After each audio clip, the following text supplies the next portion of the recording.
What's up, Internet? Welcome to Once Over. I'm Kaylee, and today we're going to be giving the Once Over to Brainstorm. I want you to knock my socks off. There will be spoilers. You're gonna spoil the whole thing. Oh, you're so stupid!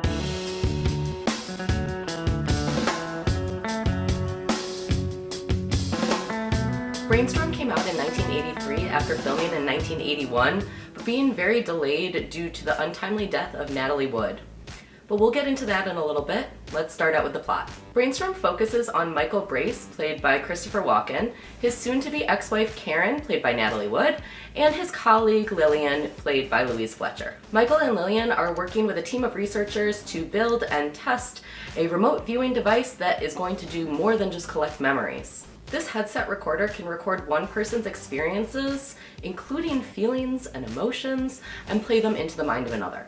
Effectively, this virtual reality technology allows you to live through somebody else's experiences. The user can not only see, but taste, touch, and feel what the recorder did. When you're wearing the device, you become more involved in what the experience is, and as the viewer of the movie, we can actually see this immersively because the aspect ratio of the film changes from when we're in the real world, so being in 35mm, all the way into 70mm when we're in that virtual reality. This results in a much more immersive view. This movie had a bit of an ulterior motive when it came to these intentional and drastic changes visually, because it was intended to showcase the technology ShowScan, which was actually invented by the director Douglas Trumbull, who you might recognize as the special effects guru from movies like 2001, Blade Runner, and of course Star Trek the Motion Picture. The intention was to give ShowScan some much needed love so that the viewers could see how immersive this experience really was. But unfortunately, the technology ended up being too cumbersome, so they ended up going with the 70mm format instead. Another interesting technical detail is that after the theatrical release, the only way to view this film was actually through VHS or HBO, and both of these systems only allowed the viewer to see the general pan and scan 4:3 aspect ratio, regardless of if you were in the real world or the virtual reality. It wasn't until the DVD and Laserdisc were released years later that everybody got to see what Trumbull truly intended. Anyway, the film follows the researchers, but the true main character of the film is the technology. And as for the human characters, they're interesting. But I'll be the first to admit that I think that this movie was so caught up in the marvels of the technology that the characters fell flat and ended up being dramatically two-dimensional. Michael works with Lillian to hone this technology, and them and a team of researchers begin pushing the boundaries of what it can accomplish. We get some really great montages, including spectacular shots like these. But maybe more interestingly, the team decides that they want to capture sex. So one of the researchers ends up splicing the tape into a continuous orgasm, which results in sensory overload, which causes him to, malfunction? Trumbull and the writers do deserve credit for the witty observation that whenever there's a new media format, porn is going to come first, followed by promises that, that's never ever happened before. Yeah, right. Premature ejaculation. Meanwhile, Karen, Michael's ex, signs on to help make this product more marketable to the masses because, of course, the evil corporation wants to make the money. This is where we get a little bit of character development. But overall, the human characters make this movie frustrating because they fail to develop the provocative idea of literally feeling somebody else's feelings. First, we get to see Karen and Michael rekindle their love by wearing the device to experience what each other had. We get this really stunning, sweet, romantic sequence that shows Karen all of the reasons Michael finds her appealing. When the movie starts, we know that Karen and Michael are mid-breakup. We also know that Karen has a significant other who shows up during one scene, and we really know nothing about him and nothing ever becomes of him. And we see that Michael might have some sort of a romantic relationship with Lillian. But I couldn't tell you the nature of any of these relationships because they're all completely flat and don't get delved into. This movie that is so deeply about feeling emotions doesn't actually know how to express them. As an interesting aside, I was discussing this movie with Jim Healy, the director of programming at UW-Madison. Speaking of which, the Wisconsin Film Festival will be happening April 13th through the 20th, and if you're in the area, you should definitely check it out. I am sure that there's going to be some amazing programming there. Anyways, Despite Jim's many viewings of the film, he didn't actually find that there was a relationship, at least a romantic one, between Michael and Lillian. Instead, he kind of thought that Michael was using Lillian, who might have had a little bit of a crush on him, in order to advance at work because Lillian was certainly the smarter of the two. I think the fact that we both saw this so differently really exemplifies the underdeveloped nature of each of the characters and the relationships that they have with each other. How can we not even know the relationship between two of the main characters? I don't know. I did some Googling and I did find that other people did see a little bit of a relationship between Michael and Lillian, besides just their colleague thing. But what exactly is that? I don't know. Unsurprisingly, since the team has already captured sex with the technology, the next goal is to capture death. Lillian has a heart attack and dies. Her last moments are used to hook herself up to the machine, meaning that her literal dying act is to give more to the technology that she cares so deeply for. For me, this is the best scene in the movie. I can't think of a more painful or believable heart attack scene in cinema history, and simply put, that's because of Louise Fletcher. We know that Lillian lives, breathes, and dies for her creation, and for the betterment of what she thinks it can bring to the world. And back to the point of character development, we do get a little bit of interplay between the scientists, the big evil corporations, and the government, which is a trope in lots of sci-fi films, and honestly, that's because that rules. Lillian objects to the technology being used by the military. Why? He is on your team. No! Lillian, goddammit, the man just wants... Alex, don't goddamn me, sweetheart. And pretty much everybody objects to it being marketed to the masses before they know exactly what it can do. This is my project.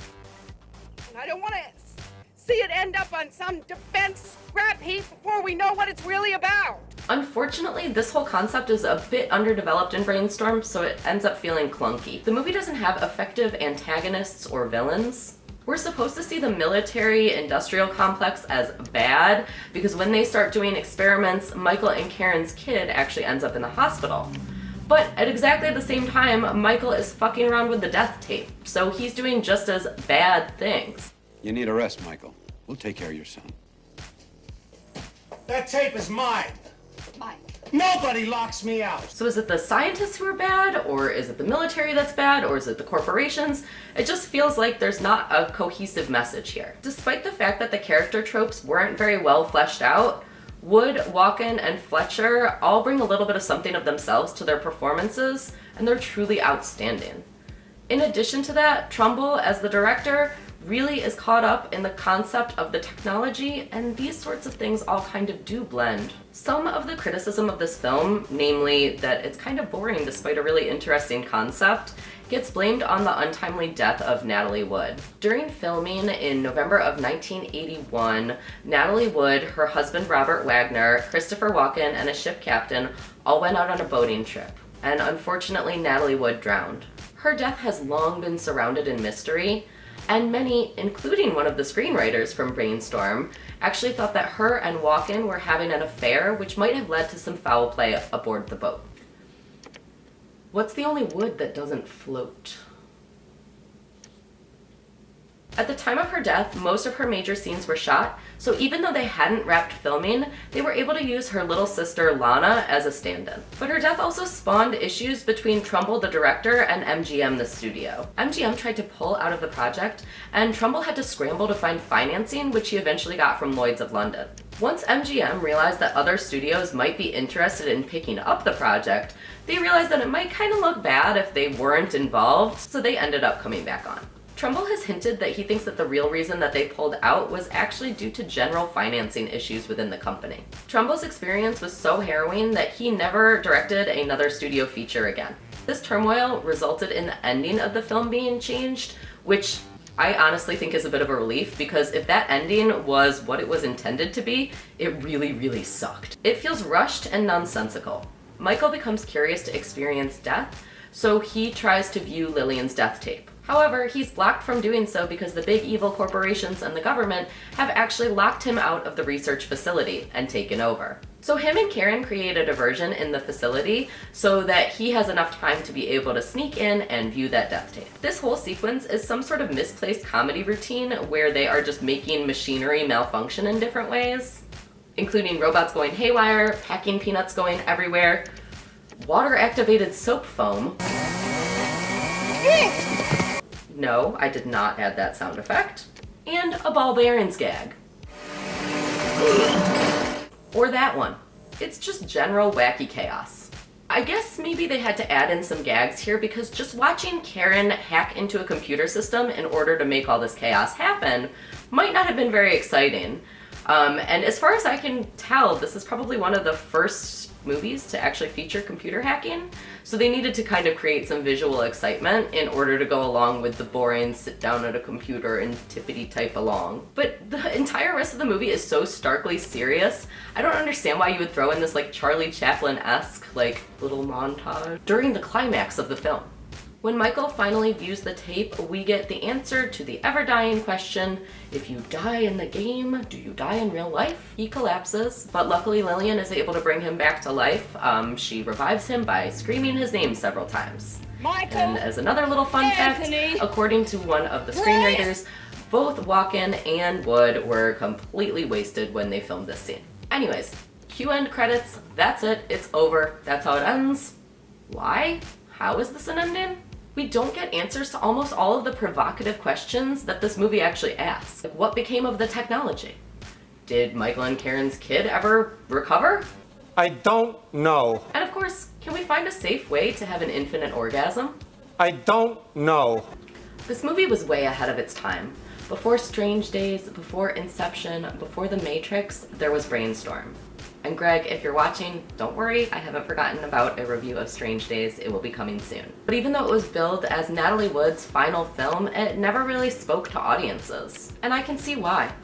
It purports to explore the deepest consciousness, life, sex, death, human nature, but it never really delves into any of those topics or explores them to the deepest of its abilities. Instead, we get a visually stimulating film about technology, but not even the most interesting aspect of that technology, which is what are the dangers of it. Overall, I'd give this movie 4 out of 7 thumbs up. If it had slightly better characters or a slightly better ending, or if it was just slightly more inquisitive, I think it could have been a really deserved cult classic. I want to say a couple of extra special thank yous. First of all, thank you so much for being patient with me. I know it's been a really long time since I uploaded a movie review, and I'm looking forward to getting back into it, so hopefully you'll be seeing a heck of a lot more of me, and hopefully that's something you want, so yay. I also want to say thank you to Nat Biggs. He is my accountability buddy. He always makes sure that I'm still focusing on my creative goals. And one of the best ways that he was able to do that is actually by putting out a whole dang book in the time since I filmed my last review. So, please check out his book. There is a link in the description down below. He's a really talented writer, and he definitely helps me feel a little bit better about my creative endeavors. And lastly, I want to say thank you so much to Jim Healy. You introduced this film to me, and you also helped me talk through it so much. I wouldn't have been able to make this review if it wasn't for all of you. Thanks so much for watching, and I can't wait for the next one.